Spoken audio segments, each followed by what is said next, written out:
Può una sola melodia generare la terra?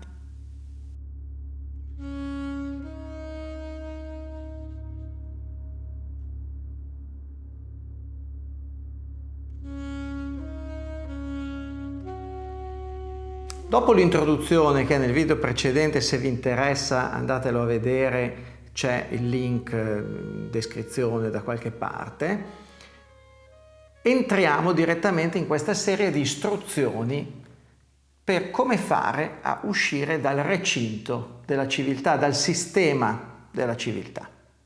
Sono istruzioni musicali, ma la musica è una lingua che non tutti intendono subito. È una lingua che ha una sua complessità, è una lingua oggi tra l'altro piuttosto dimenticata, trascurata, un po' appiattita. Oggi la musica è dappertutto, è nei supermercati, noi siamo invasi uditivamente dalla musica ed essendocene troppa si fa fatica a ritrovare quelle che sono le sue cellule, le sue lettere, si fa fatica a comprendere la sua grammatica. E allora, per favorire la lettura di questo testo musicale, che è come se fosse un testo cifrato, qui ci occupiamo di descrivere come sono nate queste musiche, come è nato questo percorso. Il primo passo che è necessario compiere per uscire dalla civiltà è osservare bene tutto quello che c'è attorno a noi. In questa frase, osservare bene tutto quello che c'è intorno a noi, sono nascosti dei presupposti che non sono espliciti. Cioè, se io dico questa frase, osserva bene tutto quello che c'è attorno a te, io presuppongo che tu sia separato, diviso da tutto quello che c'è attorno. Presuppongo anche che tu abbia la forza per osservare liberamente, in qualche modo senza pregiudizi, tutto quello che c'è attorno. Quindi è una visione sostanzialmente ottimistica. Questo ottimismo non è giustificato da niente. È un ottimismo che è la base del nostro percorso. Se sono depresso, se penso di essere uno schiavo in Egitto costretto a realizzare mattoni per il resto dei miei giorni, e se penso che sia in qualche modo giusto così, chiaramente non posso alzare la testa e osservare bene quello che c'è attorno a me. Diversamente, se sono di buon umore, mi è più facile guardarmi attorno. Allora prosegui in questo percorso solo se sei di buon umore, se no torna in un altro momento. Da una sola melodia, questa, tutto viene generato. Naturalmente questa specifica melodia è solo un simbolo, non sto dicendo che da questa specifica melodia tutto venga generato, è un simbolo. Il primo brano di questo album, Earth, che si intitola proprio Earth, Terra, è tutto costruito su una singola melodia che viene all'inizio esposta dal sassofono e poi viene ripresa esattamente identica, senza variazioni, da moltissimi strumenti, da tutta un'orchestra intera. Alcuni strumenti la suonano più lentamente, altri più velocemente o proprio velocissimamente, quasi impercettibile. Altri la suonano più forte, altri più piano, altri la suonano talmente dilatata che abbraccia tutta la lunghezza del brano. Cambiano naturalmente i timbri dei vari strumenti che eseguono questa melodia.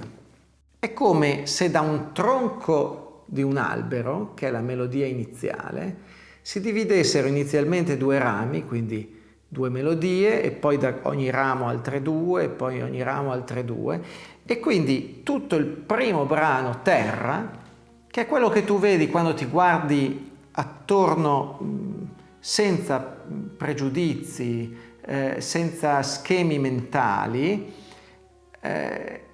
Quello che tu vedi è un diramarsi di realtà connesse tra loro. Se sei di cattivo umore, se sei depresso, non vedi la connessione.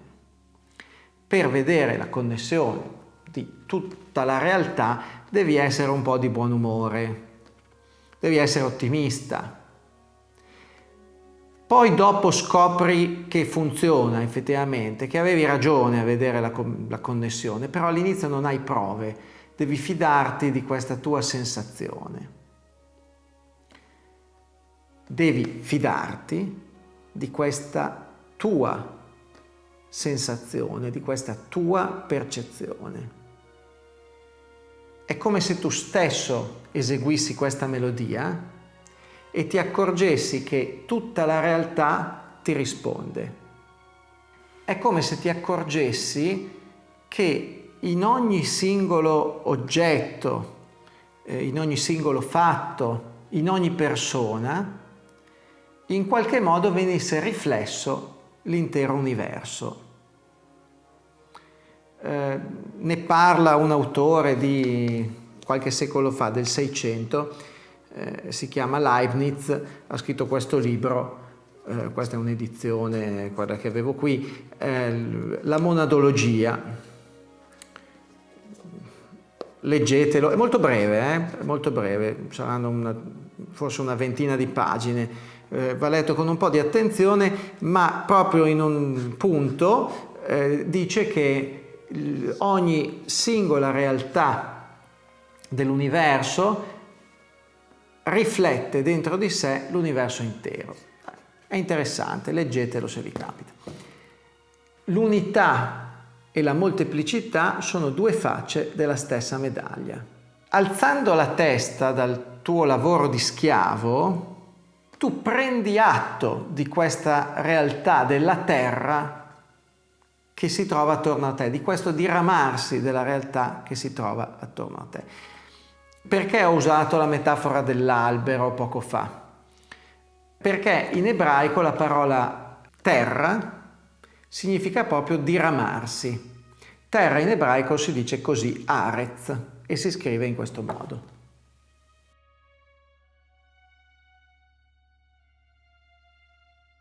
Come ti dicevo già nell'introduzione, in ebraico ogni singola lettera ha un suo significato geroglifico specifico. E allora se noi andiamo a decifrare questa parola Arez, terra, vediamo che significa un centro, un punto di vista, potremmo dire un centro energetico che fluisce e che si va a diramare. L'ultima lettera è proprio come una strada che a un certo punto si biforca in un bivio. Sempre nell'introduzione vi avevo fatto vedere una mappa di tutta la realtà, che è una mappa che è nascosta all'interno di tutto questo percorso, all'interno di queste istruzioni per uscire dalla civiltà. Come probabilmente sai, questa mappa viene chiamata l'albero della vita, metaforicamente viene immaginata come un albero. L'albero si dirama, la terra è un diramarsi. Tutto ciò che c'è e tutto ciò che può avvenire avviene secondo il diramarsi di questo albero. Questa fiducia di base nella realtà, questa fiducia che ci sia una connessione tra i vari elementi della realtà, può essere descritta da una serie di figure matematiche che noi chiamiamo frattali. Un frattale è un oggetto geometrico dotato di omotetia interna. Si ripete nella sua forma allo stesso modo su scale diverse e dunque, ingrandendo una qualunque sua parte, si ottiene una figura simile all'originale. Si dice quindi geometria frattale la geometria che studia queste strutture ricorrenti, ad esempio nella progettazione ingegneristica di reti, nel moto browniano e nelle galassie. Questa è la definizione da Wikipedia di frattale.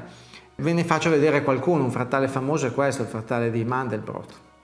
I frattali sono presenti anche in natura. Uno a cui sono molto affezionato, per esempio, è quello del broccolo romanesco, che a me piace anche, da mangiare intendo, che è questo qui. Vedete, il broccolo è come fatto di tanti piccoli coni, e se noi ingrandiamo il broccolo oppure ci allontaniamo, quindi l'immagine si rimpicciolisce, la forma del cono rimane sempre invariata, coni o alberelli. Ecco.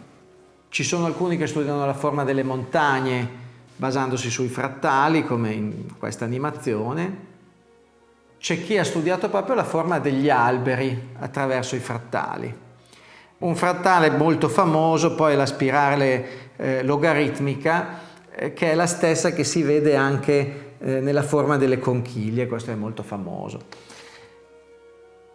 Se tu intravedi quell'ordine, se una mattina svegliandoti prima del caffè ti viene da dire per Bacco c'è un ordine che unisce tutto, se mentre sei in metropolitana oppure se mentre tagli l'erba del prato vai a fare la spesa, in un momento qualsiasi, se ti entra in testa questa idea, questa sensazione, seguila, non cacciarla via.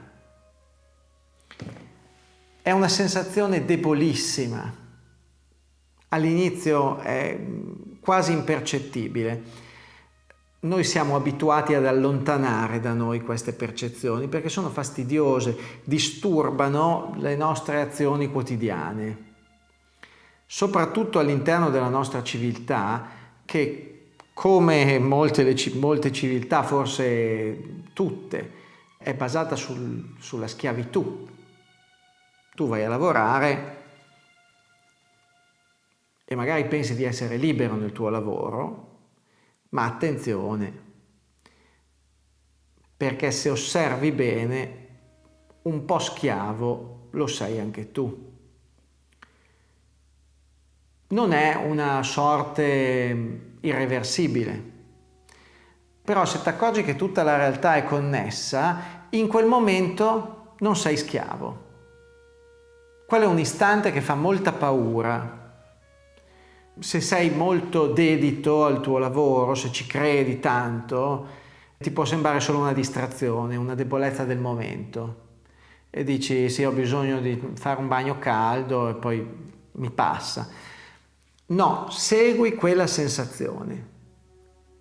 Lo ripeto, non è una sensazione giustificabile in qualche modo razionalmente, col ragionamento.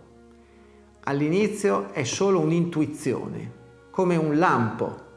Questo lampo però ti fa percepire che all'interno della realtà c'è un progetto, perché il frattale e questo pezzo di musica, Earth, è proprio un frattale, cioè da un'unica melodia che viene prima suonata dal sassofono, si sviluppa tutto il pezzo sempre basato sulla stessa melodia, che è come se venisse ingrandita o rimpicciolita, cioè accelerata, rallentata, modificata in certi suoi aspetti secondari, come l'aspetto timbrico.